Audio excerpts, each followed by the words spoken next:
ชีวิตของเราของเข้าสู่เปิดจอรอดีแล้วเราอยู่กับอรุณรุ่ง EP ที่4นะครับผมEP นี้รู้สึกว่าแบบมันตื่นเต้นนิดนึงเพราะว่าอะไรเพราะว่ารู้สึกว่าแบบเหมือนเห็นสปอยอะไรบางอย่างที่เขาปล่อยมาที่แบบ Official อรุณรุ่งปล่อยมามันจะเป็นอะไรเป็นหรือเปล่าเลยแต่ว่าไม่รู้ยังไงเดี๋ยวเอาไปดูกันดีกว่าแล้วก็เดี๋ยวเรามาพูดคุยแล้วก็รีแคปกันตอนท้ายนะผมไป let's go เอ้าน้องซิลีอยู่นี่เอง พอดีพี่ติดงานอะเลยมาดูด้วยไม่ทัน ว่าแต่นี่ใครเหรอ พี่ฉัดคะนี่คุณจันทร์นักข่าวจากโลกสยาม นักข่าวจากโลกเสียอ๋อ แกนี่เองเหรอ ที่ชอบเขียนด่าฉันอะ เออ เฮ้ยเอามาดิ ฉันบอกให้ปล่อยไง ปล่อย ปล่อย ครบต้องมาแล้วแหละ ไอ้ปล่อยดิ ปล่อยนะ โอ้วันนี้เลยนะแกจังหวะใช่ไหมฮะวันนี้คุยไงฮะมาดูดิมาดูปล่อยออกมาดิเฮ้ยปล่อยอย่าหัวนี่เลยดิฮะแอบถ่ายไว้เหรอฮะจะทำอะไรของพี่เนี่ยแกรู้ใช่ไหมว่ามันเป็นนักข่าวของโลกสยามอะพวกที่เขียนว่าร้ายรัฐบาลคนที่ด่าเจ้าอย่างพวกเราอะ ดิฉันเขียนความจริงไปค่ะไม่ได้เขียนด่าใคร ความจริงบ้าอะไรฮะไอ้พวกปากดีอิจฉาคนอย่างพวกฉันไงเอามานี่ แต่ดูจากที่ท่านชายฉัตรทำก็สมควรถูกตำหนิแล้วนะครับกลางวันแสกๆยังกล้ารังแกผู้หญิงอีกอ๋อนี่พวกเดียวกันเหรอไอ้พวกขี้ครอบพวกฉันต่ำคนอย่างพวกแกมันไม่เคยทำประโยชน์อะไรกับประเทศชาติพวกแกมันหนักแผ่นดิน ใครกันแน่ค่ะ ชายพูดบอกว่า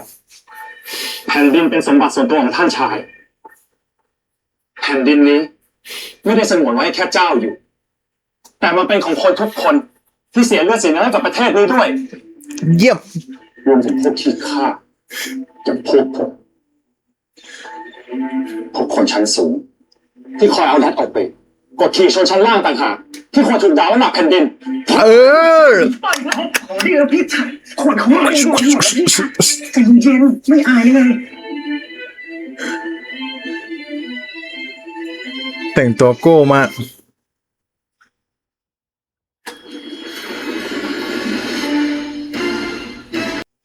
ผมต้องขอโทษแทนพี่ชายผมด้วยนะครับ ถ้าเกิดมีอะไรเสียหายตรงไหนนี่คุณจันทร์บอกผมได้เลยนะ ผมยินดีรับผิดชอบครับ ไม่มีอะไรเสียหายแล้วค่ะ ท่านชายทินนี่ไม่เหมือนพี่ชายเลยนะเพคะ โอ้ยน่ารักอ่ะโอ้ย แล้วนี่คุณจันทร์กลับยังไงครับ ให้คนขับรถผมไปส่งไหม เดี๋ยวคุณจันทร์จะได้แวะหาหมอดูด้วยว่าบาดเจ็บอะไรตรงไหนหรือเปล่า ไม่เป็นอะไรหรอกค่ะประเดี๋ยวว่าจะติดรถพบกับว่าจะแวะไปกินข้าวบ้านเขาด้วย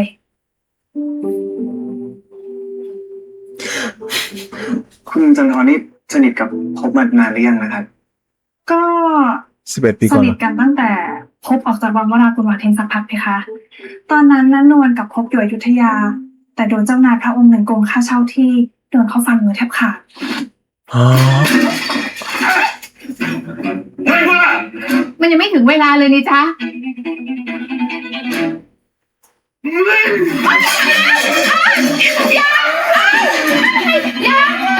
อย่าทำของฉันอย่าทำของฉัน เออ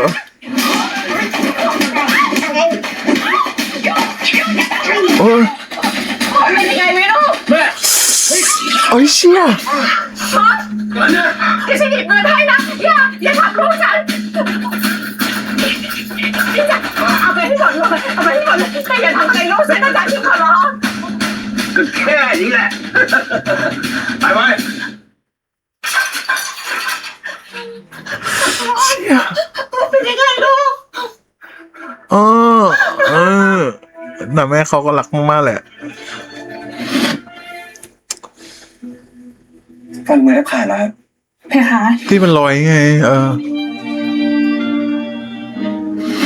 พอพบร้องเรียนเขาก็เลยยัดข้อหาจนพบเกือบติดคุกติดตาราง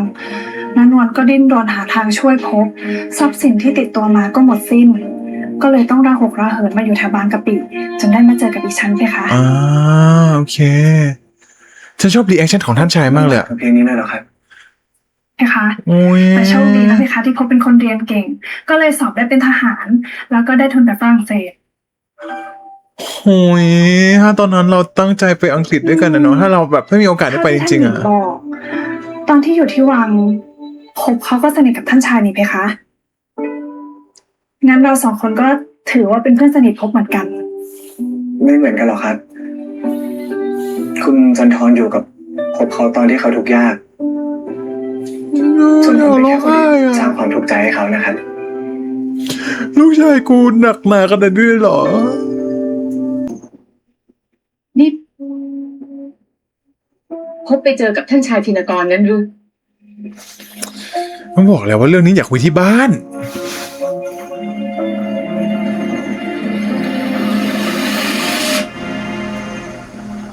พบไม่พูดว่ะ พบ อันนี้ทำไมเองต้องกลับไปหาท่านชายทิน ไม่ใช่เขาทำงานด้วยกันนี่ ก็บอกแล้วไงแม่ มันเป็นแค่เรื่องงาน ฝ่ายทหาร ก็ต้องช่วยท่านชายจัดงานสมโภชพระนคร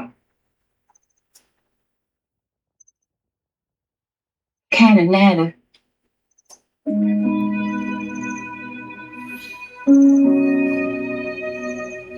แม่ไม่ต้องห่วงหรอก ท่านชายทินจะมั่นกับท่านหญิงสิริท่านลืมฉันลืมไปหมดทุกสิ่งอย่างไม่เหลือเยื่อใยเลยสักนิด แล้วเองล่ะ ลืมท่านหรือยัง ไม่มีวันนั้นหรอก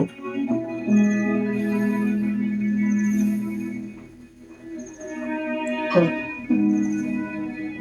อะไรที่มันทำให้เองเจ็บปวด เองลืมมันไปเถอะ เชี่ยแม่ก็ดีนะ เรื่องของเองมันไม่มีทางเป็นไปได้ฟ้าสูงแผ่นดินต่ำเรากับท่าน อยู่กันคนละโลก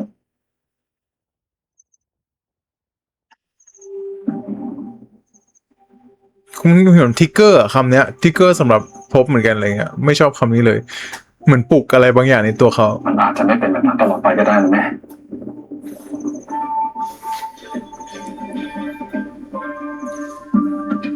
เอ็งหมายความว่าอย่างไร นะนึกว่าจะปลอบประโลมให้ดีขึ้นได้ อุ้ยดูมือดิ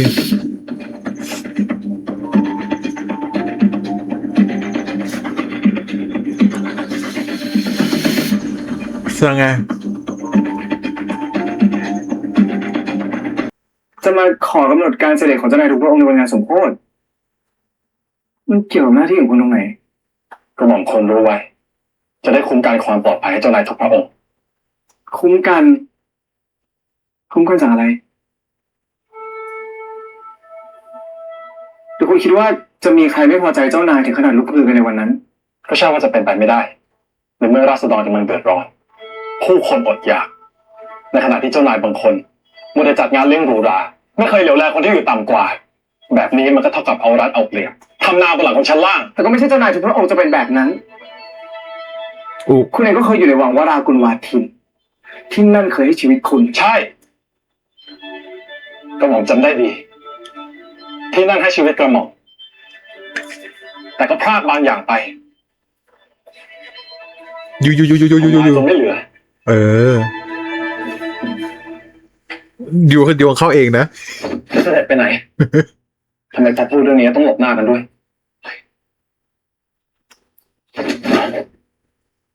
ทำไมล่ะเมื่อก่อนเรื่องแรงกว่านี้เลยป่าอยากจะลืมมันไปจริงๆเลย หูแดงดิทั้งคู่แหละ ใช่จำอะไรไม่ได้ทั้งนั้น อืม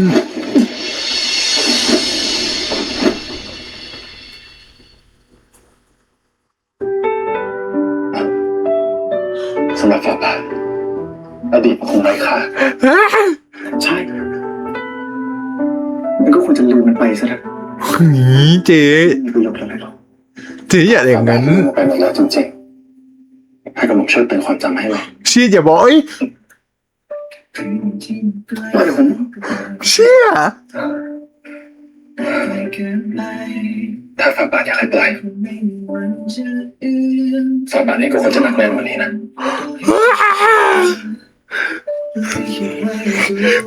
ฉันเป็นหนักแน่นเลยฉันจะจะโอบกอดเธอตลอดไปเฮ้ยเฮ้ยเฮ้ย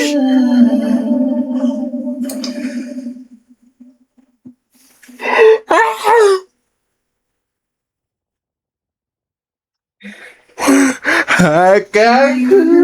ไม่วันที่เราสองกัน สานไกลจนมองไม่เจอปลายทางก็ยังไม่ ผู้คนอดอยากในขณะที่เจ้านายบางคนมัวแต่จัดงานเลี้ยงหรูหราไม่เคยเหลียวแลคนที่อยู่ต่ำกว่า แบบนี้มันก็เท่ากับเอารัดเอาเปรียบทำนาบนหลังของชั้นล่าง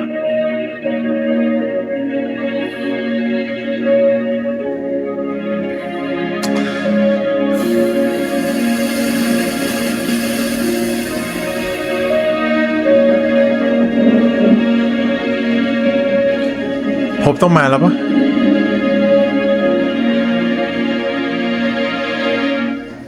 เฮ้ย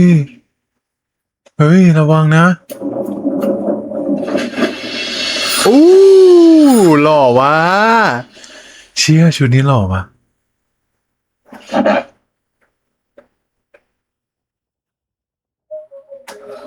สินบนรถ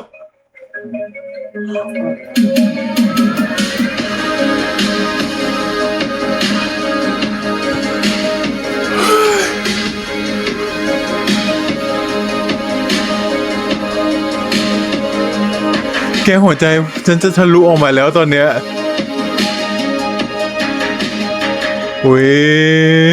อุ้ยดูดิ ฝ่าบาทยังทรงเหมือนเดิมรู้ว่าตัวเองคออ่อนตัวเองชอบดื่มไอ้ข้อแข็งมันพบละดื่มมันคืนนี้ยังไม่เมา อุ้ยน่ารักเกิน ผมขอโทษนะ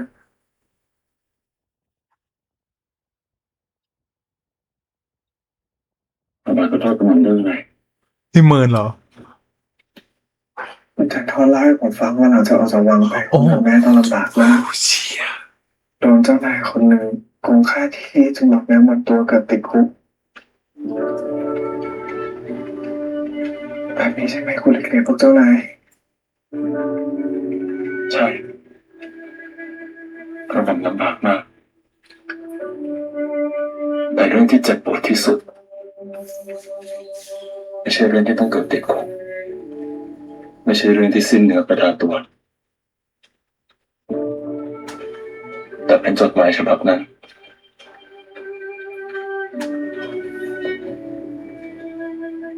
ตัวอักษรในจดหมายฉบับนั้น จำได้เหรอ มันโหดร้ายทิ่มแทง อ๋อ ใจก็มันอยากจะเผามันให้สิ้นซากแต่ก็ทำไม่ได้เป็นสิ่งสุดท้ายที่ฝ่าบาทประทานให้แล้วมันก็คอยย้ำให้กำลังรู้ว่ากำลังเคยง่ายแค่ไหนผมขอโทษนะที่ทำให้คุณต้องเสียใจแต่ผมจริงกูขอยืนยันตามคำในจดหมายที่ผมได้เขียนว่าเราทั้งสองคนควรลืมทุกอย่างไปให้หมดสิ้นกำลังจะลืมไม่ได้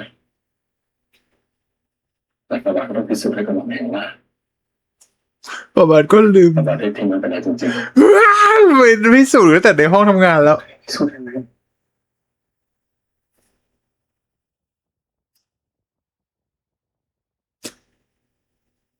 ทุกดวง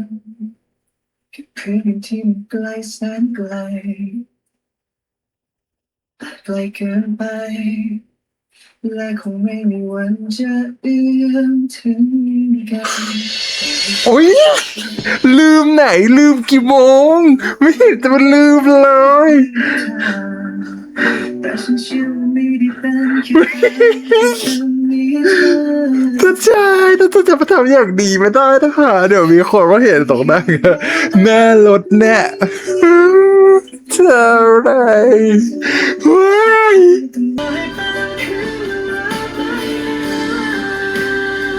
อ๋ออันนี้กลับบ้านเฉยๆใช่ปะพ่อรออยู่เนี่ยแหละ ท่านชายกลับมาแล้วหรือเปล่าคะ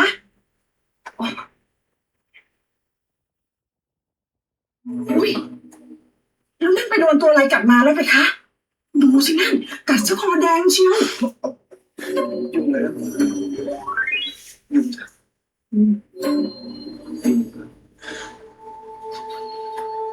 โอ้คงจะเจ็บหน้าดู แต่ใครจะคิดเนาะว่าไม่ปิดประตูด้วย น้องตัวเล็กนิดเดียวอ่ะ น่ารักปุ๊กปิ๊กเชียร์แล้วทำไงอ่ะ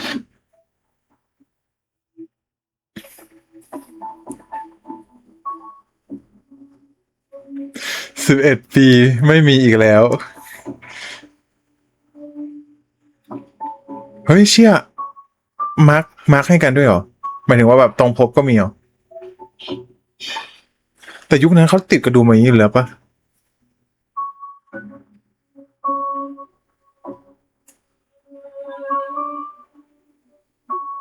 ตอนนั้นนวลกับพบอยู่อยุธยา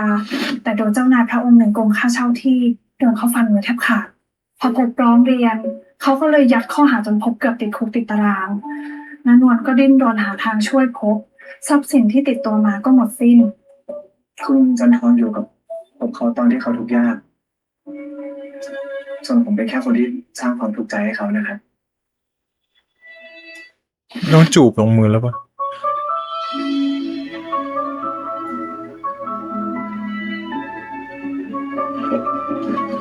เพราะว่า อ๋อนางรู้สึกผิดต่อจันทรหรือเปล่า คิดว่าคบกันหรือเปล่า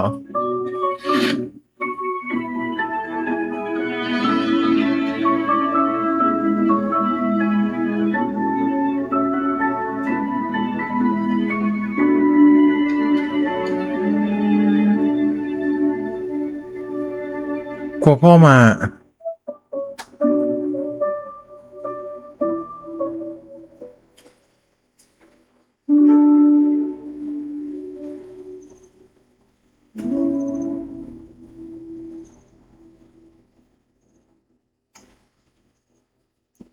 เอาไป คนละมาร์กง่ายประทอมจีแต่ทำไมมันเปลี่ยนมาฝั่งพบแล้วมันรู้สึกแบบฟรีนเวอร์เอาเชียร์หล่อป่ะไอ้เหี้ยโคตรเท่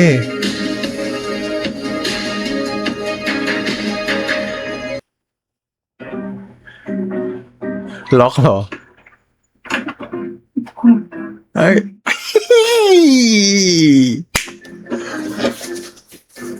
กระหม่อมคิดถึงฝ่าบาทคิดถึงกระหม่อมไหม เสือไม่ได้ออกจากถ้ำมาเนาะ พี่ถามว่าบ้า แต่เมื่อคืนผมเมากันด้วยสิเมาแค่เมาก็เมื่อก่อนตอนเราเด็กผมก็เมาแบบนี้ตลอดนี่ อย่าพูดค่ะ คุยก็น่าจะรู้ อย่าเย้ยพอก่อน เราไม่เมาเราก็มาพิสูจน์กันได้สิว่าสมไม่รู้สึกอะไรจริงๆ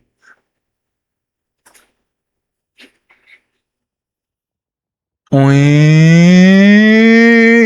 อุ๊ย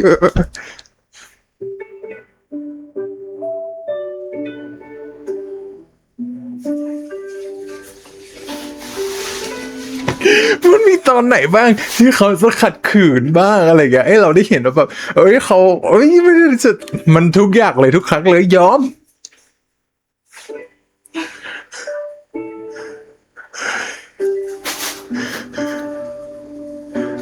ใจเย็นๆกูนี่กลัวคนมาเห็นเนี่ยมันที่ทำงา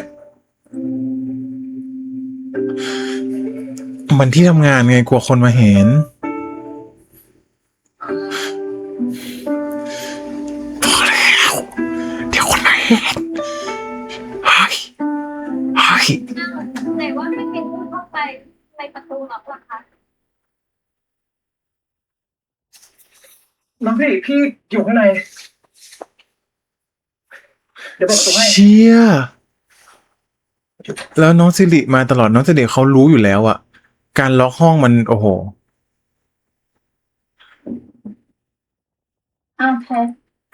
อยู่ด้วยเหรอ ไอเชี่ยน้องจะเทิร์นแบดปะเนี่ย น้องสิริมีอะไรหรือเปล่า พี่น้องข่มความเสียใจอยู่ เชี่ย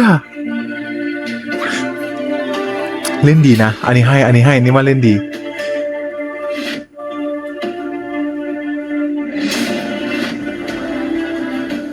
อ้าวพบอยู่ด้วยเหรอ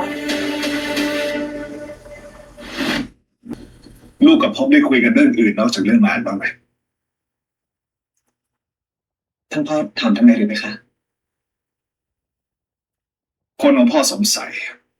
ว่าพบอาจจะอยู่ในขบวนการที่คิดจะเปลี่ยนแปลงการปกครอง จริงหรือไหมคะ ยังไม่มีหลักฐานอะไรหรอก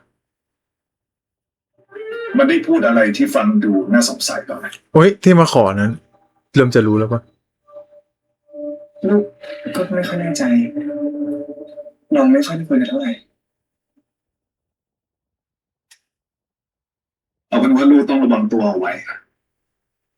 ถ้ามีทีท่าอะไรที่น่าสงสัยรีบบอกพ่อ ใช่ค่ะ มีพริกรู้ ไม่รู้น้องคิดอะไรบ้างเนาะ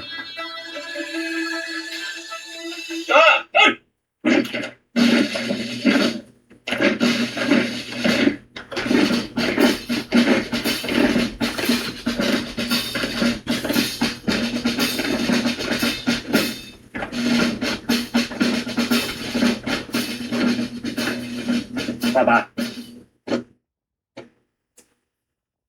อืม เสด็จมาดูงานซ้อมสวนสนามด้วยเลยครับ ใกล้วันสมโภชแล้วต้องมาตรวจตราความเรียบร้อยซะหน่อยเผื่อว่ามีใครที่จะก่อความวุ่นวาย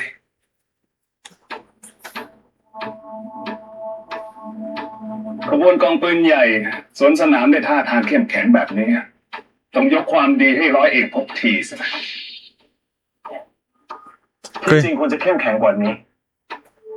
แต่ที่พวกทหารดูไร้เรี่ยวแรง เพราะว่ามีงบ ก็อาจจะเป็นเพราะเบี้ยวอะที่มาช้าเหลือเกินก็ได้นะครับ เออ ช้าเพียงนิดหน่อยไม่ควรมาใช้เป็นข้ออ้าง เศรษฐกิจตอนนี้ไม่ดีไปทั่วโลก แม้แต่เจ้านายยังโดนลดเงินเดือน อุ้ยเขาแอบ เจ้านายโดนลดเงิน แต่ก็พอจะมีทรัพย์สินเงินทองที่พอใช้ไปตลอดชาติ แต่สำหรับข้าราชการระดับล่าง มันหมายถึงความเป็นความตายนะเพคะบางคน มีหลายปากหลายท้องที่ต้องเลี้ยงหากพระองค์ชายใส่ใจในความเป็นอยู่ของราษฎรมากกว่านี้ก็คงจะดี แอบเช็คปะเนี่ย ลุงเนี่ย ที่เจ้านายมีเงินทองก็เพราะว่าตราตามทำงานมาหลายชั่วอายุคน ไม่ได้ไปปล้นไปฆ่าใครมาสักหน่อย เอาเขา ไม่ได้ปล้นฆ่ามาก็จริง แต่ที่เจ้านายอยู่กันมาได้ เปิดเผยทั้งสองคนเลยเหรอ ราษฎรตัวเล็กๆทำงานหาเงินจ่ายภาษีจนเลือดตาแทบกระเด็นรัตนโกสินทร์ถึงอยู่มาได้150 ปีนี่ไงเพคะราษฎรเสียภาษีก็จริง แต่ก็เพราะมีบูรพกษัตริย์คอยนำทางทำให้สยามไม่ต้องตกไปเป็นเมืองขึ้นของใคร และยังทำให้สยามมีศักดิ์ศรีทัดเทียมนานาอารยประเทศ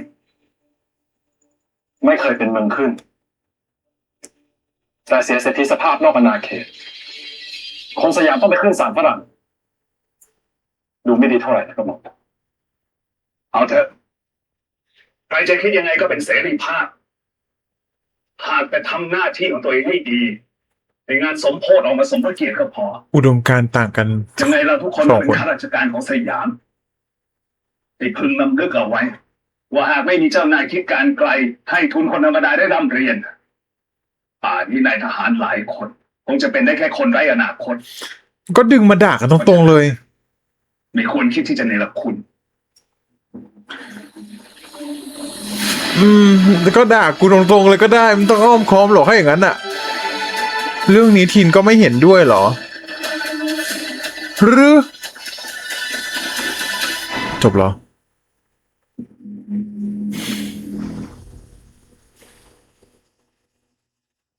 อยู่คนละฝั่งจริงๆแล้วปะเนี่ย รู้ใช่ไหมไม่คิดพูดอะไรออกมาก็บอกแค่พูดความจริงรู้ใช่ไหมว่าถ้าเกิดมีคนเขามาได้ยินเขาอาจจะเข้าใจคุณผิดได้ คุณอาจจะตกอยู่ในอันตรายนะนี่ เอ้ย ป่า ห่วงหน้าสิวหน้าขวานก็ยังจะ คุณนำกำลังไปที่นั่นคุมตัวเจ้านายคนสำคัญทั้งหมดเอาไว้ มันเข้ามายิงทิ้งให้หมดเลย ร้อยเอกพบอีได้นำกำลังไปขังอยู่แล้วนะครับ พบอ๋อซีนนี้ EP นี้มันเลิศเกิน ไหนว่าความรักผมไม่ได้คิดถึงคุณแล้วผมลืมไปหมดแล้ว11 ปีที่ผ่านมามันลืมมันไปซะเถอะไม่มีอะไรเกิดขึ้นมาจบ everything back to day one นับหนึ่งใหม่ มันเหมือนกับการให้เราได้เห็นว่าแบบไม่อยากขัดใจตัวเองอุ้ยก็ขอร้องเถอะทัดชายติตกรคือเอาเรื่องนะอันนี้คือพูดตรงๆว่ามันเกินคาดคือเอาจริงๆผมก็รู้สึกว่าแบบอย่างน้อยอ่ะอาจจะได้เห็นไหมว่าแบบเขาคงจะใจแข็งกว่านี้จะทำให้รู้สึกแบบหุยเชี่ยขอร้องเธอกลับมารักกันเถอะดีกันเถอะท่านชายอย่าแบบบังคับฝืนใจตัวเองเลย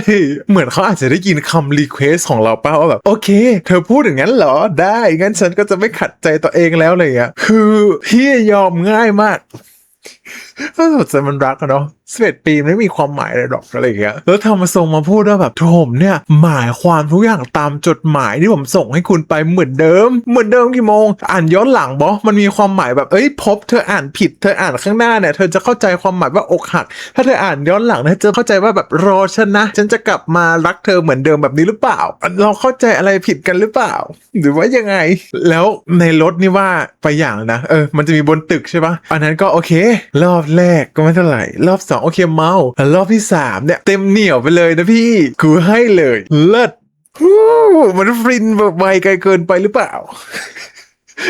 อีกมุมหนึ่งมันก็แค่คิดว่าแบบก็ดีที่พี่แบบฟินแล้วพี่รู้สึกว่านี่แหละอย่ามาปฏิเสธใจตัวเองเลยเรื่องอื่นบนโลกนั้นน่ะมันยากกว่านี้อีกให้มันง่ายสักเรื่องเถอะอย่างน้อยก็เป็นเรื่องความรักนี่ก็ได้อะไรเงี้ยสุดท้ายแล้วคู่ไม่ได้คู่กันไม่เป็นไรแต่ระหว่างทางกูมีความสุขก็พออะไรเงี้ยประมาณนั้นได้ก็ดีใจอันนี้ส่วนหนึ่งก็แฮปปี้แต่ไอ้ใจก็กลัวมันซ้ำรอยเดิมตอนนี้มันไม่ได้ทริกเกอร์แค่ตัวของตัวละครเลยนะมันทริกเกอร์คนดูด้วยว่าแบบอย่าเมื่อใครมาเจอมาอะไรนะอะไรเงี้ยแต่อีพีนี้คือแบบมันฟินมันเล่นกับหัวใจได้ดีมากคือแบบหัวใจจะหลุดออกมาแล้วอะคือหัวใจเต้นตึกอะไรอย่างเงี้ยมันฟินมันแบบโอ้ยแฮปปี้ลืมทุกสิ่งทุกอย่างที่มันเป็นเรื่องร้ายๆไปหมดแล้วอันนี้คือความรู้สึกแรกที่เกิดขึ้นมารู้สึกโอ้เอาเรื่องอะไรอย่างงี้ทั้งหมดอย่างงี้เดี๋ยวเรามารีแคปกันดีกว่าว่าตั้งแต่แรกเนาะมีตรงไหนที่อยากพูดถึงบ้างอะไรเงี้ยเรามาดูดีกว่าทุกคนเปิดมาอันแรกเนี่ยความสัมพันธ์ของจันทรกับท่านหญิงหรือไทยสิริเนี่ยสำหรับผมนะผมรู้สึกว่าเวลาเขาได้เจอกันมันจะมีมวลพลังงานอะไรบางอย่างที่ทำให้รู้สึกว่าแบบเราจะจิ้นก็ได้ในฟีลที่แบบคู่นี้ก็น่าสนใจนะเมคเท่ๆเป็นนักข่าวกับเคสาวอ่อนหวานไม่ติดอะไรเงี้ยหรือว่าอีกมุมนึงถ้าผมคิดว่าเหมือนตัวของจันทรเนี่ยเข้ามาในชีวิตของท่านหญิงอะแล้วเป็นคนหนึ่งที่อินสปายท่านหญิงมากๆว่าแบบด้วยความที่ชีวิตของฤทัยศิริเนี่ยเขาเป็นคนที่พยายามค้นหาความหมายของชีวิตมาตลอดเลยจากเมื่อก่อนเนี่ยเขาเคยคุยกับธีนกรไปครั้งหนึ่งแล้วว่าจริงๆแล้วเขาก็เกิดมาแล้วมันมีเฟรมเวิร์กโรดแมพให้เขาอยู่แล้วว่าเขาต้องทำอะไรบ้างในชีวิตพ่อเขาตะเตรียมให้หมดแล้วอะไรเงี้ยเขาก็รู้สึกว่าคุณค่าเขาคงมีแค่นั้นแหละแต่พอตรงนี้เนี่ยเขาไม่เห็นใครสักคนหนึ่งที่รู้สึกว่าแบบการที่เราเกิดมาเป็นผู้หญิงเนี่ยมันไม่ได้หมายความว่าเรามีคุณค่าแค่การต้องไปแต่งงานคือเราเติบโตมายศใหญ่โตขนาดเนี้ยแต่มีคุณค่าแค่การที่รอไปแต่งงานเข้าบ้านใครสักคนไม่รู้อะไรเงี้ยแค่นั้นน่ะเหรอรักไม่รู้มันไม่เกี่ยวเรื่องนี้มันคือเหมือนกูเกิดมาเพื่อเป็นกาวเชื่อมให้กับตระกูลแล้วสร้างตระกูลที่ยิ่งใหญ่เพิ่มมากขึ้นแค่นั้นเลยหรือแต่การเห็นจันทรมันเท่ากับว่าการที่ผู้คนรอบกายที่ผ่านมาคอยเฝ้าแต่บอกว่าคุณค่าเรามีแค่นั้นแต่จันทรสามารถที่จะเป็นนักข่าวเป็นคนโก้คนมีความรู้คนทำงานได้อะไรเงี้ยคือสิริก็ไม่ได้มองหรอกว่าคนชนชั้นต่ำชั้นสูงอะไรแบบคนอื่นทั่วไปในครอบครัวหรือว่าในแวดวงของเขาอะไรเงี้ยเขาแค่มองว่าแบบเขาอยากมีอิสรภาพในตัวของเขาบ้างเนาะหรือว่าในซีนแรกที่เปิดมาเนี่ยที่แบบเล่นกล้องกันเนี่ยมันมีอีกมุมหนึ่งที่ทำให้คิดถึงได้นะคือบางทีเราก็มักจะไม่เห็นคุณค่าของการเป็นอยู่ของเราเนาะอย่างฤทัยศิริก็จะรู้สึกว่าแบบมันไม่เชิงไม่เห็นคุณค่าแต่รู้สึกว่าแบบเรารู้สึกว่าเราอยากค้นหาอะไรใหม่ๆหรือว่าอยากลองเป็นอะไรแบบนั้นบ้างอะไรเงี้ย ฤทัยศิริก็จะแบบว่าอยากมีชีวิตแบบจันทรแต่จันทรก็รู้สึกว่าแบบบางทีก็เป็นผู้หญิงจริงๆก็อยากจะมีความสวยความงามสบายแบบท่านหญิงบ้างอะไรอย่างงี้หรือเปล่าอะไรเงี้ยมันก็จะมีการแชร์มุมมองซึ่งกันและกันเนาะผมมองว่าถ้าสมมติว่าคู่นี้ไม่ได้คู่กันหรือว่าจริงๆเขาไม่ได้เซตมาให้เป็นแฟนกันหรืออะไรแบบนานๆไปจะเผยใจให้แก่กันผมว่าอย่างน้อยอ่ะถ้าสมมติว่าศิริต้องการที่จะหนีออกจากบ้านจริงๆอะไรเงี้ยผมว่ามาอยู่กับจันทรก็ได้นะแบบอย่างน้อยมันก็ได้ทำงานร่วมกันตอนเนี้ยผมคิดว่าเราอ่ะควรหาทางลงให้กับน้องฤทัยศิริเหมือนกันว่าถ้าสมมติว่าเขาโอเคที่จะแบบมันจริงๆความรักนี่มันเริ่มต้นด้วยการที่ไม่รักอยู่แล้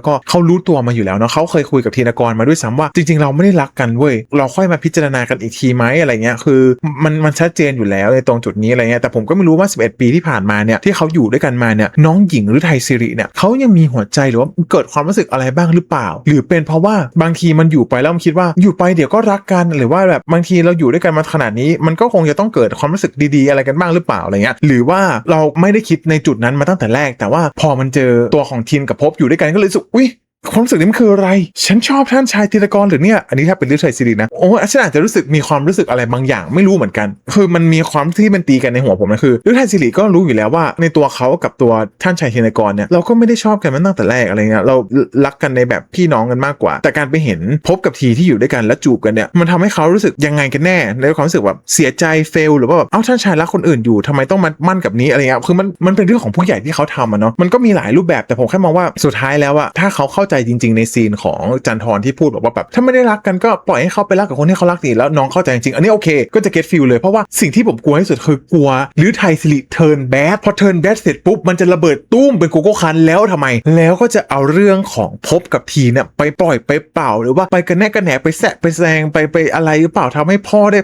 ปึ้ง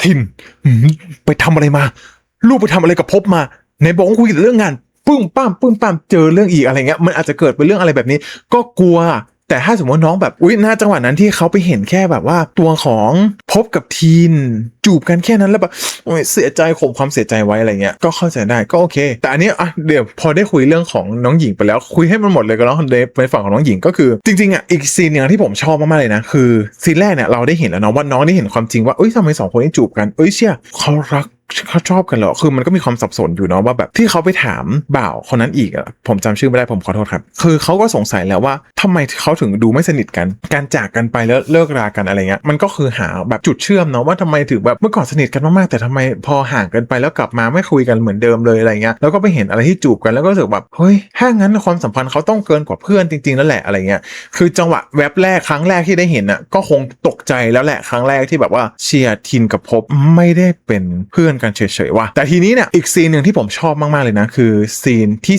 2ที่ทั้ง2คนเนี้ยจูบกันเหมือนเดิมแต่ห้องประตูล็อกพอเป็นประตูล็อกแล้วอะแล้วมันเปิดประตูมาเพื่อท่านหญิงฤทัยศิริณจังหวะนั้นอะผมชอบเพราะว่ามันทำให้ตัวจินตนาการของน้องหญิงเนี่ยมันไปได้ไกลบียอนไปได้มากกว่าเดิมมากกว่าภาพที่เคยเห็นครั้งแรกอะไรเงี้ยเพราะว่าเมื่อครั้งแรกที่เราได้เห็นเนี่ยเขาจูบกันแค่จูบกันนะแต่รอบนี้เขาถึงกับล็อกห้องอะแล้วทุกคนก็แอบมีอาการเลิกลักเล็กน้อยว่าแบบแล้วน้องหญิงก็เริ่มแบบเหมือนน้ำตาจะไหลเริ่มข่มใจคือมันแบบชอบทำอะไรอย่างงี้เนาะอันนี้พูดตรงๆว่าแบบยูนี่นะมันเป็นอะไรกับเรื่องราวแบบนี้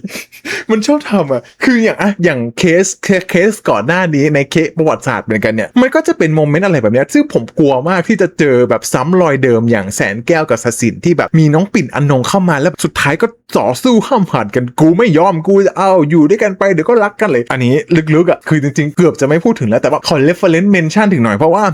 มันให้ feeling เดียวกันแล้วเป็นอะไรชอบทำแบบนี้คือเข้าใจปะแล้วผมว่าจังหวะนั้นน่ะน้องหญิงก็คงรู้สึกแบบร้องไห้น้องน่าจะร้องไห้ไม่ได้จะ turn bad เนาะแต่ว่าผมชอบนะผมชอบรู้สึกว่าแบบโหสีหน้าของน้องมันสื่อสารออกมาได้แบบไม่รู้จะต้องทำตัวยังไงทั้ง2 คนก็ไม่รู้ว่าน้องรู้ความจริงแล้วหรือว่าน้องเคยเห็นภาพที่มันมากกว่านี้แล้วอะไรเงี้ยยิ่งมันเป็นภาพที่2เนี่ยมันเป็นสิ่งที่น้องต้องจินตนาการเองว่าหลังประตูที่ล็อกอยู่เนี่ยมันเกิดอะไรขึ้นกันแน่จริงๆแล้วอะไรเงี้ยแล้วเราก็ไม่รู้ว่าในหัวน้องมันคิดไปถึงภาพตรงไหนแล้วอะไรเงี้ยเนาะมันก็เลยกลายเป็นว่าเราเข้าใจแล้วเราชอบรีแอคชั่นของน้องในซีนนั้นมากๆเหมือนกันสุดท้ายแล้วผมว่าอย่างน้อยอ่ะถ้าเขาได้มาอยู่กับจันทรจริงๆอะไรเงี้ยไม่ว่าจะในฐานะอะไรฐานะ นะเพื่อนหรือว่าอะไรก็ตามเนี่ยผมว่ามันจะทำให้ชีวิตของน้องหญิงอ่ะมีคุณค่ามากขึ้นหรือว่าเขาได้รู้จักคุณค่าของชีวิตมากขึ้นอะไรเงี้ยจริงๆมันก็แอบน่าเสียใจนะในรูปแบบของชีวิตเขาที่แบบคือมันมีทุกอย่างพร้อมแล้วในชีวิตอะไรเงี้ยแต่สิ่งที่ไม่ได้ใช้เลยคือชีวิตของเขาจริงๆที่ไม่ได้ใช้เลยอะไรเงี้ยก็จริงๆถ้าผมให้เชียร์ในตัวของน้องหญิงฤทัยศิริผมว่าผมอยากเชียร์ให้น้องได้ใช้ชีวิตของน้องจริงๆแล้วก็ได้มีความรักที่ตัวเองต้องการเนาะเพราะว่าจริงๆมันเหมือนกับว่าก็ไม่เห็นเป็นไรเลยโชคดีด้วยซ้ำที่ได้แต่งงานกับธินกรเพราะธินกรก็รู้แล้วว่าเราสองคนรักกันแบบพี่น้องอะไรเงี้ยแต่สุดท้ายแล้วอ่ะมันก็กลายเป็นเงื่อนที่ผูกกับตัวเองโดยที่ไม่สามารถไปมีความรักที่แบบว่าสมมติว่าฤทัยศิริชอบใครไม่รู้อยู่สักคนนึงแต่ว่าเขาต้องจำเป็นต้องแต่งงานกับธินกรทั้งชีวิตของเขาครั้งนี้ก็ไม่มีโอกาสที่จะได้ไปแต่งงานหรือว่าไปรักกับคนคนนั้นแบบจริงๆอะไรเงี้ยถึงแม้ธินกรจะบอกว่าเอ้ยน้องหญิงไปเลยเดี๋ยวพี่ก็จะไปหาพบน้องหญิงก็ไปหาคนนั้นนะเราแต่งงานกันในนามอะไรเงี้ยแต่มันก็ต้องหลบซ่อนๆใช่ปะถ้าวันหนึ่งมันแดงขึ้นมามันก็มีปัญหาอะไรเงี้ยมันก็มีอะไรผูกมัดให้ผมคิดผมอยากให้น้องได้ใช้ชีวิตของตัวเองแค่นั้นแหละอันนี้ในฝั่งของฤทัยศิรินะจ๊ะทีนี้เนี่ยต่อมาเนี่ยคืออีกซีนหนึ่งที่ผมรู้สึกว่าโอ้โหดีมากเอาจริงๆนะท่านชายธินกรไม่สามารถที่จะเก็บความรู้สึกอะไรไว้ได้เลยจริงๆนะอย่างแรกนะคือตอนที่เขาได้ฟังเรื่องราวของภพที่ผ่านมาเนี่ยว่าภพต้องผ่านชีวิตอะไรมาบ้างระหว่างที่เราแยกทางกันไปนะชีวิตมันไม่ได้โรยด้วยกลีบกุหลาบเลยเว้ยชีวิตมันค่อนข้างลำบากต้องเจอความเจ็บปวดอะไรเยอะแยะมากมายแล้วสีหน้าของธินกรที่แสดงออกมาเราเข้าใจได้เลยว่าตอนนี้เขากำลังรู้สึกอะไรเลยบางความรู้สึกของธินกรมันอาจจะบรรยายออกมาไม่ได้แต่เรารู้สึกได้ว่าแบบเขากำลังซึมซับหรือว่าแบบสัมผัสความเจ็บปวดที่พบได้เจอมาหรือว่ากำลังจินตนาการภาพในหัวอยู่ว่าแบบโอ้พบต้องเจออะไรบ้างวะในอดีตที่ผ่านมาเนี่ยจริงจังปะเนี่ยมันเป็นขนาดนี้เลยเหรออย่างแรกคือถึงขั้นกับโดนฆ่าโดนฟันกันเลยเหรออะไรเงี้ยจะเอาเข้าคุกกันเลยเหรอแล้วน้องต้องระหกระเหินเล่ร่อนไปนู่นนี่นั่นอะไรเงี้ยคือภาพมันคงเป็น worst case มากๆเลยในหัวของธินกรเหมือนกันอะไรเงี้ยเพราะว่าการแสดงออกของเขาที่มันออกมาเราสัมผัสได้เลยว่าแบบมันคือความเห็นใจมันคือความสงสารมันกึ่งมีความรู้สึกผิดในตัวด้วยที่แบบว่าเราอยู่กับเขาในช่วงเวลาที่ยากลำบากนั้นไม่ได้อะไรเงี้ยมันก็คงมีความรู้สึกเสียใจคือผมว่าในความรู้สึกหนึ่งอะถ้ามันแสดงออกได้ชัดเจนเลยแล้วมันบอกรักกันได้ชัดเจนเลยเขาก็คงอยากจะปลอบประโลมภพทีเหมือนกันในจังหวะนั้นผมแค่มองนะผมรู้สึกว่าแบบธินกรเนี่ยคือคนหนึ่งแหละที่จริงๆไม่ต้องพูดอะไรเยอะนะแต่เวลาเขาได้อยู่ในสถานการณ์ไหนเขาได้ฟังเรื่องอย่างเช่นเรื่องหลักๆเรื่องภพทีนะทุกอย่างมันออกมาหมดเลยเว้ยมันแสดงออกมาจากสีหน้าท่าทางอะไรเงี้ยชัดเจนมากอันนี้ก็ต้องชื่นชมในตัวนักแสดงอย่างองศาอีกด้วยเหมือนกันว่าแบบสายเล่นดีมากเพราะว่าธินกรจะเป็นอีกคนหนึ่งเนาะที่จริงๆเขาไม่ได้พูดอะไรเยอะอะไรเงี้ยในซีนที่แบบบางทีจะได้ส่งอารมณ์กับภพอะไรเงี้ยหรือว่าแบบรับรู้เรื่องของภพผมว่าน้องถ่ายทอดอารมณ์ออกมาได้ดีมากอันนี้ชื่นชมมากจริงๆแต่เรื่องภพนี่ถ้าแม้แต่ในคนดูเองผมก็รู้สึกแหละว่าแบบมันก็หนักอยู่อะไรเงี้ยแล้วก็คำพูดหนึ่งที่เขาพูดว่าแบบเราอาจจะเป็นเพื่อนสนิทภพเหมือนกันแต่มันก็มีความไม่เหมือนกันอยู่อย่างเช่นจันทรเนี่ยได้อยู่กับภพในช่วงเวลาที่ยากลำบากแต่ผมเนี่ยกลับทำให้เขาเจ็บปวดอะไรเงี้ยในเชิงนี้คือมันก็เข้าใจได้แหละเพราะว่าสิ่งสุดท้ายที่ธินกรฝากให้ภพทีไว้ก็คือความเจ็บปวดทางหัวใจอะเนาะในฐานะธินกรเลยแล้วก็ไม่รู้เหมือนกันว่ามันจะทำให้ภพต้องเจ็บปวดมากแค่ไหนอันนี้สมมติว่ามองในมุมที่ธินกรยังไม่ได้ยินนะว่าภพบอกว่าเขายังจำสิ่งนั้นได้หรือว่ายังเก็บจดหมายไว้ได้อะไรเงี้ยเขาก็คงแบบสัมผัสได้แล้วเขาก็มองหน้าของจันทรที่ได้เห็นครั้งแรกว่าแบบณจังหวะนั้นผมว่ามันยังไม่รู้ด้วยซ้ำว่าจันทรเป็นใครในสมการนี้ในชีวิตของภพทีอะไรเงี้ยก็ไม่รู้เหมือนกันนะว่าเขาคิดแต่ว่าเขาก็บอกว่าเป็นเพื่อนนี่พอมาดูจบ EP แล้วผมก็เลยคิดว่าแบบธินกรเองก็คงไม่คิดหรอกว่าตัวของจันทรจะเป็นคนรักหรือว่าแบบพัฒนาความสัมพันธ์ไปด้วยกันอาจจะยังไม่แน่ใจแต่ว่าเดี๋ยวมันจะมีจุดหนึ่งที่จะพูดถึงเดี๋ยวค่อยๆไปต่อมาเนี่ยซีนจันทรไปกินข้าวบ้านภพทีผมว่าซีนนี้นะแม่ภพทียิ้มละชีวิตกูรู้สึกว่าชีวิตนี่มันน่าจะแก้ปัญหาในอดีตได้แล้วแหละเรื่องของลูกชายเรากับท่านชายธินกรเนี่ยเพราะว่าตอนนี้เนี่ยมีจันทรเข้ามาในชีวิตของภพทีอย่างน้อยในอนาคตเนี่ยอยู่ด้วยกันไปอยู่เคียงข้างกันไปอาจจะมีโอกาสได้อย่างน้อยคืออาจจะไม่ได้รักกันนะตอนนี้อะไรเงี้ยแต่ว่าก็ทำให้ภพทีเนี่ยได้อยู่กับผู้หญิงกับใครสักคนหนึ่งที่มันมีความเป็นไปได้มีอะไรกูสบายใจแล้วแต่ใครจะรู้บางทีอาจจะเป็นเพื่อนหญิงพลังหญิงก็ได้แม่อะไรเงี้ยแต่ว่าเรารู้สึกว่าแบบพอเห็นซีนนี้มันเป็นความคิดแรกเลยผมคิดเลยนะว่าแม่นี่โคตรสบายใจแล้วแหละที่มันจบแบบนี้เนาะชีวิตมันเป็นแบบนี้เหมือนเราเดินคนละเส้นทางแล้วอะไรเงี้ยแต่กลับกลายเป็นว่าเราเอาเรื่องที่ไม่ควรมาคุยเนี่ยมาคุยในบ้านอย่างเรื่องของท่านชายธินกรเนี่ยมันเป็นเรื่องต้องห้ามเลยที่ควรจะไม่คุยในบ้านหลังนี้เพราะว่ามันจะมีใครสักคนหนึ่งที่กำลังทริกเกอร์กับคำว่าท่านชายธินกรกับวังวรากุลราทินอยู่ที่พูดปุ๊บผมนี่ขึ้นเลยอะไรเงี้ยผมยูจะไปยุ่งกับบ้านหลังนั้นอีกแล้วหรอไม่ได้อะไรอย่างงี้ก็คือท่านแม่หรือว่าคุณแม่ของภพทีเองเนาะก็เข้าใจได้แต่ว่าเอาจริงๆนะสิ่งที่ผมสัมผัสได้อะคือระหว่างที่เขาคุยกันอะแม่ พูดกับภพว่าแบบก็พูดเนาะว่าแบบว่าเนี่ยแม่ไม่ต้องเป็นห่วงนะท่านชายเนี่ยลืมเรื่องราวไปหมดแล้วอะไรเงี้ยแม่ก็พยายามบอกถ้ามันเป็นความเจ็บปวดแม่ก็อยากให้ลูกมูฟออนนะถ้าพูดกันได้ง่ายในภาษาปัจจุบันเนาะก็เข้าใจได้เลยแล้วก็ฟังว่าแม่ก็คืออ่อนโยนจริงๆแม่คือรักภพแหละทุกอย่างที่เขาทำเนาะลูกคนนี้เขารักมากๆเหมือนกันแหละอะไรเงี้ยไม่ใช่ว่าแบบว่าเขาเห็นแก่เจ้าแก่นายอะไรเงี้ยมันไม่ใช่แค่นั้นแต่ว่าลูกชายเขาก็รักเขาก็ไม่ได้อยากให้ลูกเขาเจ็บปวดเขาเห็นมาตลอดยิ่งซีนอะไรต่างๆที่ผ่านมาในอดีตที่เขาต้องระหกระเหินโดนทวงตังค์โดนอะไรเงี้ยมันเห็นได้ชัดเจนอยู่แล้วแต่ทีนี้เนี่ยผมว่านะคำพูดหนึ่งที่ตัวของภพเองเนี่ยก็ทริกเกอร์เหมือนกันฟ้าสูงแผ่นดินต่ำมันเหมือนมันไปเปิดสวิตช์อะไรบางอย่างของภพที่แบบว่าพอคำนี้มาเปิดปุ๊บนะเลือดมันขึ้นหน้าเลยแล้วมันก็รู้สึกแบบเอาอีกแล้วอ้างคำนี้อีกแล้วชีวิตนี่มันต้องมาติดขัดกับคำนี้ฟ้าสูงแผ่นดินต่ำอย่างนี้อยู่อย่างเหรอถ้างั้นแม่ก็รอดูก็แล้วกัน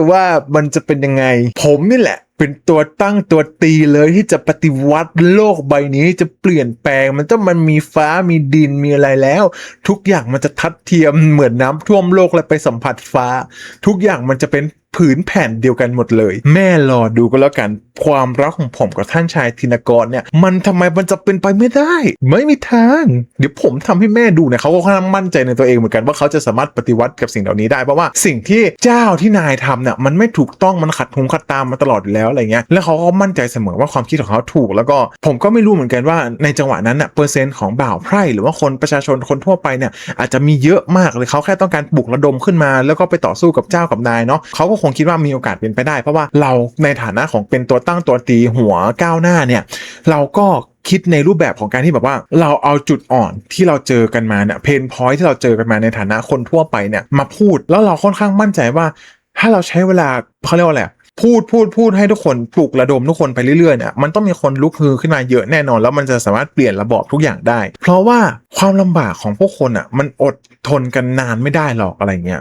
สัญชาตญาณดิบของคนเดี๋ยวแบบมันก็จะออกมาเดี๋ยวก็จะฆ่าจะแกล้งกันเองกันเลยหรือเปล่าอะไรเงี้ยคือเราสามารถที่จะปลุกระดมได้ง่ายอยู่เหมือนกันอะไรเงี้ยแต่ก็ไม่รู้ว่าแบบด้วย power ของฝั่งอำนาจอีกที่มันเยอะมากๆอะไรก็ไม่รู้จะเป็นยังไงแต่ว่าเราก็เห็นแล้วว่าพบค่อนข้างมั่นใจในตัวเองว่ากูเปลี่ยนได้แน่นอนมึงเจอกูอะไรเงี้ยเพราะว่าเขาไม่ชอบคำนี้เหมือนกันนะมันก็ทริกเกอร์อะไรเงี้ยแม้แต่ในเรื่องความรักหรือเรื่องชีวิตก็ตามคำนี้มันเป็นคำที่แบบคำต้องห้ามของเขาเหมือนกันก็เหมือนที่แม่ได้ยินคำว่าวังวรากุลวาทินกับท่านชายธินกรน่ะแม่ก็ทริกเกอร์เหมือนกันอันนี้ก็เป็นคำทริกเกอร์ของภพก็สู้กันไปเอาพูดอย่างนี้ดีกว่าหลักๆแม่ของภพเนี่ยกลัวอย่างเดียวกลัวลูกเป็นอันตรายพูดตรงๆลูกจะทำอะไรก็ได้ประกอบอาชีพดีๆอะไรเงี้ยแม่ไม่ว่าเลยแต่มันเสี่ยงมันอันตรายเนาะเวลาจะทำอะไรแม่ก็เป็นห่วงในฝั่งนั้นรู้สึกว่าแม่คงมีความเป็นแม่มากๆแหละมันไม่มีเรื่องอื่นเจือปนเลยอะไรเงี้ยเขาพยายามที่จะบอกให้ลูกระวังตัวเหมือนกันหรือว่าคำพูดทุกอย่างมันคือความเป็นห่วงเนาะคงเข้าใจได้ในซีนนี้เหมือนกันแต่ว่า ต่างคนต่างมีความทริกเกอร์แต่ว่าก็ชอบนะในซีนนี้ต่อมาเนี่ยคืออีกครั้งที่เขาได้กลับมาคุยกันในห้อง2 ต่อ 2เนาะเรื่องที่แบบว่าเหมือนกับภพเนี่ยก็กลับมาแล้วก็คุยกันผมว่าซีนนี้เนี่ยมันเป็นซีนที่เอาจริงๆท่านชายก็เป็นคนเริ่มที่คุยถึงวังวรากุลวาทินเนี่ยก็อยู่เริ่มก่อนพอพูดแล้วก็ลุกหนีมันยอมรับไม่ได้คือผมรู้สึกว่ามันไม่ใช่ยอมรับไม่ได้หรอกแต่ว่าข่มใจไม่ไหวไงเดี๋ยวมันจะปล่อยคือเขาเก็บคำพูดได้แล้วแต่สีหน้าเขาเก็บไม่ได้ไงมันออกมาหมดเลยเวลาเขาคิดเขารู้สึกอะไรเงี้ยก็ต้องเดินหนีเนาะแต่ก็นั่นแหละมันก็เป็นจุดเริ่มต้นที่ทำให้เราได้เห็นว่าจริงๆแล้วก็อย่างที่พูดไปเมื่อกี้ว่าเราก็ดีใจที่ธินกรเขาไม่ได้หนักแน่นขนาดนั้นเนาะที่จะแบบฉันไม่รักเธออะไรเงี้ยมันไม่ใช่แบบนั้นคือสิ่งหนึ่งที่เราเห็นได้ชัดเจนคือทำได้ก็ได้ทำไม่ได้ก็ไม่เป็นไรอะไรเงี้ย ก็ไม่ได้หนักแน่นหรอกอะไรเงี้ยแต่ซีนเนี้ยขอแอบพูดในเชิงนั้นดีกว่ามันคือฉากนี้เลยป่ะวะที่มันมีคนเอาไปแคปลงทุกคนที่บอกว่า ที่บอกว่าท่านชายธินกรเหมือนชนตู้เย็นเลยอะไรเงี้ยอันนี้คือแย่ว่ะแล้วแบบตอนจังหวะดูมันก็แอบคิดอยู่แต่ว่าไม่ได้พูดออกมาเฉยๆก็รู้สึกว่าคนพวกเรานี่ก็หาพูดขึ้นไปเดี๋ยวอะไรเงี้ยเรื่องของท่านชายผมว่าผมพูดไปในเชิงนั้นหมดแล้วเลยว่าจริงๆเขาไม่ได้หนักแน่นมากพอในตัวของเขาอะไรเงี้ยมันก็เลยกลายเป็นว่าด้วยความไม่ยอมแพ้ของภพเขายังไงเขาก็ต้องเทสหน่อยเฮ้ยแต่ว่าอย่างหนึ่งที่ผมรู้สึกผมชอบมากเลยนะพอไอ้เจ้าภพเนี่ยเขาสู้มือนี่นะผมรู้สึกว่าแบบเขาแบบมีความแบบร้ายความแบบกล้าแกร่งมากขึ้นกล้าที่จะพูดกล้าที่จะเล่นกล้าที่จะใช้เสียงแบบจังหวะอบเอวข้างหลังแบ็คฮักมาแล้วแบบใช้เสียงอะไรต่างๆที่แบบเมื่อก่อนเลยใกล้กันกว่านี้เลยฝ่าบาทจะอยากรู้มันเป็นจริงหรืออะไรอย่างเงี้ยเราชอบรู้สึกว่าผมชอบจังหวะการพูดการอะไรของเขาที่แบบ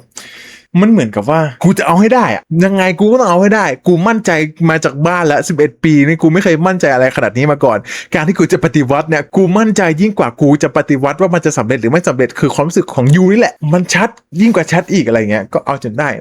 เก่งนะอันนี้ก็เก่งจนแบบคือเขาเรียกว่าอะไรกัดไม่ปล่อยด้วยเนาะคนหนึ่งกัดไม่ปล่อยกับคนหนึ่งที่ไม่หนักแน่นใครจะชนะมันก็เห็นได้ชัดเจนว่ามันต้องเป็นคนที่กัดไม่ปล่อยอยู่แล้วดีใจทีนี้เนี่ยเราข้ามมาที่ซีนรถเลยดีกว่าอย่ามาอ้างว่าเมาผู้เขาไปจูบเขาอย่างนั้นลิศสุราก็สู้ลิศพี่ไม่ได้หรอกนะจ๊ะคุณท่านชัยธีรกร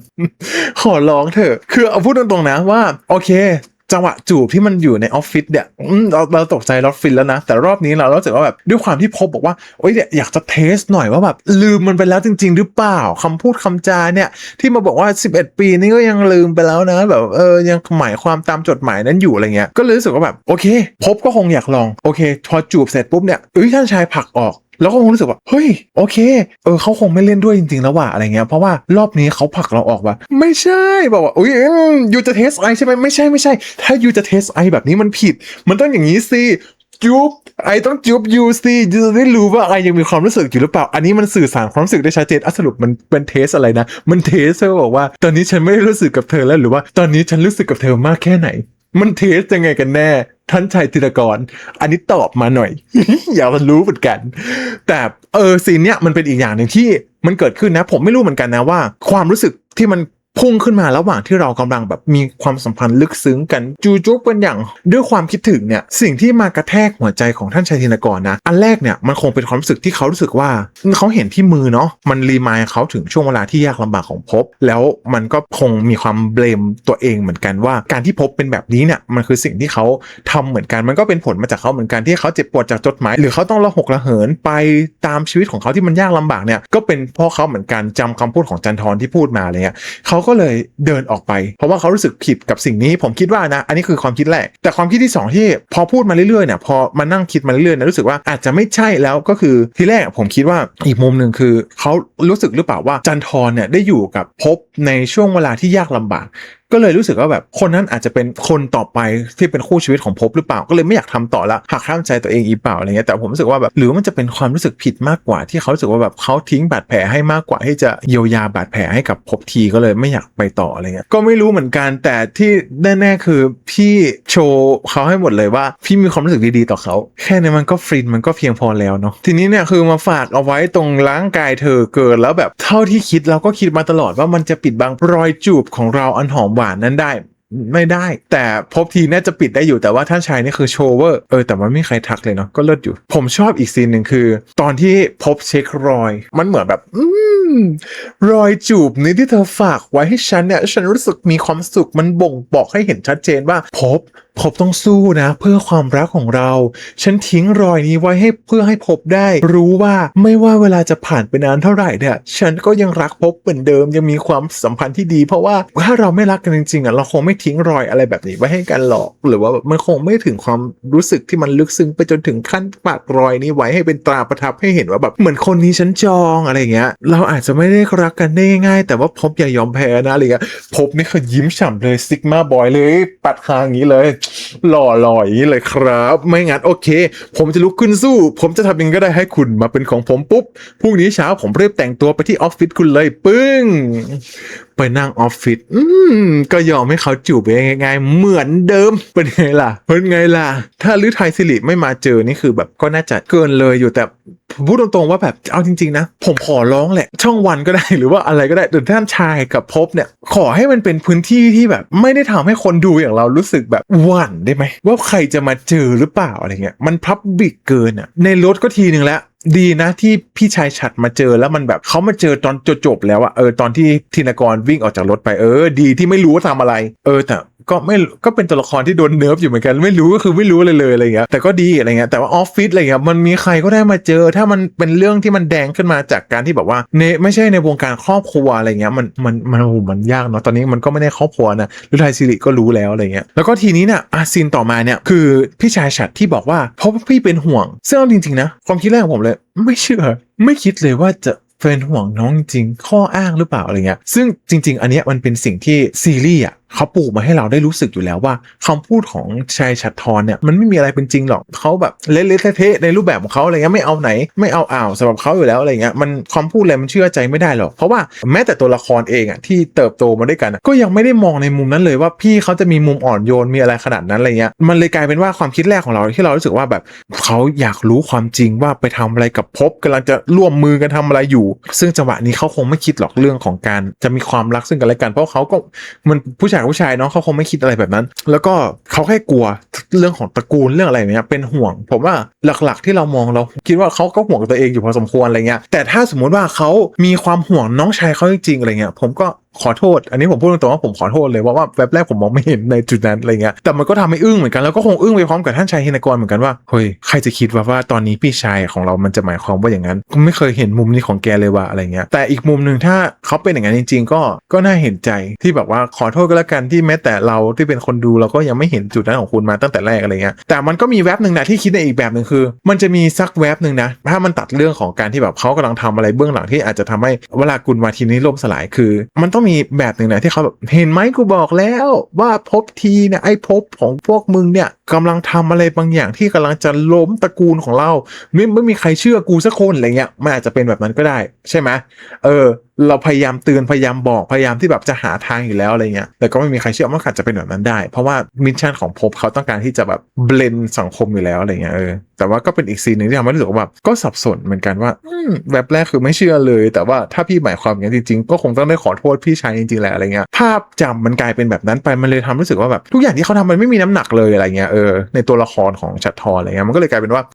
มึงอยากพูดอะไรก็ทำไปเถอะเหมือนเป็นบ้าเป็นป่วงไปวันๆอะไรเงี้ยอยากเป็นอะไรก็เป็นอะไรเงี้ยมันเลยเป็นในเชิงนั้นไปแทนอะไรเงี้ยก็ถ้าพี่เป็นจริงก็ขอโทษก็แบบก็โอเคจะมองพี่ในมุมใหม่ให้มากขึ้นนะอะไรเงี้ยแล้วก็จุดเปลี่ยนอีกอันนึงที่น่าตกใจเหมือนกันก็คือ EP นี้เนี่ยมันเหมือนกับว่าเราได้เห็นเนาะว่าจริงๆแล้วจุดยืนของ2คนเนี่ยถึงแม้ตัวธินกรจะดูเหมือนเข้าใจภพทีนะว่าภพทีต้องผ่านอะไรมาบ้างแล้วก็ไม่ชอบเจ้าไม่ชอบนายอะไรเงี้ยแต่มันก็มีมุมนึงที่ผมไม่รู้ว่าเขาทำเพื่อเอาใจพ่อหรือว่าแบบทำให้เห็นว่าอยู่จุดยืนเดียวกับพ่อหรือเปล่าที่พูดถึงเจ้าแบบเหมือนแบบก็เป็นอนุรักษ์นิยมเหมือนกันอะไรเงี้ยทั้งที่แบบตัวของภพเนี่ยเป็นหัวก้าวหน้าที่กำลังต่อสู้กันอยู่แต่ว่ามันพอมันได้เห็นตอนต่อไปมันก็รู้สึกว่าแบบจริงๆแล้วตัวของธินกรเนี่ยเขาน่าจะห่วงภพมากกว่าแต่ว่าด้วยหน้าที่นะตอนนั้นที่ต้องพูดอะไรเงี้ยก็คงต้องพูดอยู่ในฝั่งพ่อเพราะว่ายืนอยู่ในฝั่งเดียวกันเนาะเพราะมันแยกฝั่งกันชัดเจนอยู่แล้วอะไรเงี้ยแต่ผมว่าในซีนนั้นมันเป็นซีนที่แบบจริงๆแล้วพ่อเขาอยากมาเทสระบบให้เห็นมากกว่าว่าใครกันแน่ที่อยู่เบื้องหลังนี้แล้วก็จริงๆภพเปิดแล้วพี่ชายอีกคนที่ยืนข้างภพเปิดมาเลยมันเปิดให้เห็นได้ชัดเจนมันโจ่งแจ้งกันไงว่าแบบเราอยู่คนละฝั่งกันจริงๆแล้วแบบคนที่อยู่ใ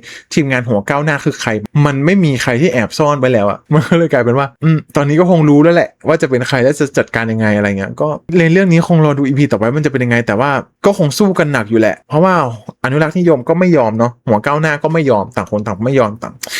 มันไม่มีตรงกลางอยู่แล้วผมว่ามันเจ้ากับนายเขาไม่ยอมที่จะลดอำนาจของตัวเองอยู่แล้วอะไรเงี้ยคือเขาไม่ยอมมองอะไรคือเขามองแค่แบบไอ้ก็ทำงานหนักเพื่อตัวเองมาตลอดแต่เราก็ไม่รู้เหมือนกันว่าจริงๆแล้วมันมีแต้มต่อมันมีอะไรคือครอบครัวของตระกูลเจ้าตระกูลนายเนี่ยเขามาจากแบบคนที่นับจากศูนย์เลยไหมหรือว่ามันเริ่มมายังไงอะไรเงี้ยมันไม่มีใครรู้ได้ใช่ไหมแต่ว่าประชาชนมันเริ่มมาจากศูนย์บางทีติดลบไปด้วยซ้ำอะไรเงี้ยมันไม่เท่ากันอยู่แล้วถ้าพูดกันอย่างนั้นถ้าสมมติว่าเจ๊อนุรักษ์นิยมเนี่ยคุณพ่อเนี่ยพูดว่าแบบเขาสะสมมาตั้งหลายชั่วอายุคนแล้วถ้าคนธรรมดาทำแบบนั้นบ้างเป็นได้ไหมล่ะก็ไปดูถูกเขาไปจัดเขาอีกว่าแบบดูเป็นแค่คนธรรมดาอะไรเงี้ยดูขนาดภพทำมาถึงขนาดนี้เขายังไม่ไว้หน้าเลยใช่ปะล่ะมันก็เท่ากับว่าแบบมันก็คือข้ออ้างเฉยๆอะไรเงี้ยหนักอยู่ในเรื่องนี้ก็รอดู EP ต่อไปก็แล้วกันแต่ถ้ามองในเรื่องความรักก็ไม่รู้เหมือนกันว่าเป็นยังไงถ้าสมมติว่าตัวของหัวก้าวหน้าเนี่ยสามารถล้มทุกอย่างสถาบันได้อะไรเงี้ยผมว่าก็รอดูก็แล้วกันว่ามันก็คงจะง่ายมากขึ้นอะไรเงี้ยแต่ว่าผมก็ไม่รู้เหมือนกันมันจะเกิดการปฏิวัติยังไงอะไรเงี้ยในจังหวะนั้นที่ซีรีส์เขาจะเล่นก็รอดูอันนี้รอดูจริงๆ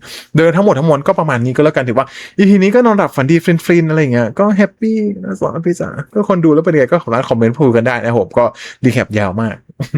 ก็ประมาณนี้ก็แล้วกันยังไงไว้เจอกันใหม่ใน EP ต่อไปทุกคนคอมเมนต์ความเห็นของทุกคนด้วยนะครับผมว่าเป็นยังไงผมรออ่านของทุกคนนะครับผมแล้วก็เดี๋ยวเราเจอกันใหม่ในอรุณรุ่ง EP ต่อไป EP นี้ขอลาทุกคนไปก่อนนะครับสวัสดีครับบ๊ายบาย